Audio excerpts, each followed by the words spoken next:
रोशनी मिजाजों का क्या अजब मुकद्दर है।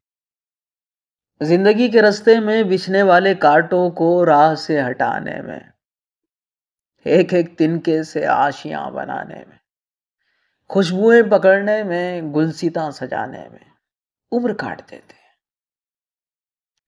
कैसी कैसी ख्वाहिश को कत्ल करते जाते हैं। दरगुजर के गुलशन में अब्र बन के रहते हैं। सब्र के समंदर में कश्तियां चलाते हैं। ये नहीं कि उनको इस रोजो शब की काविश का कुछ सिला नहीं मिलता, मरने वाली आंसुओं का खूं बहा नहीं मिलता। जिंदगी के दामन में जिस कदर भी खुशियां हैं, सभी हाथ आती हैं, सभी मिल भी जाती हैं, वक्त पर नहीं मिलती, वक्त पर नहीं आती।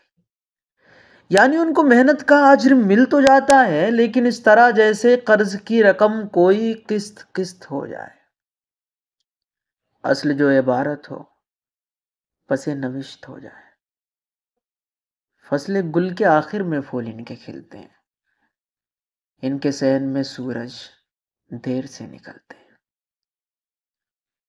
रोशनी मिजाजों का क्या अजब मुकद्दर है।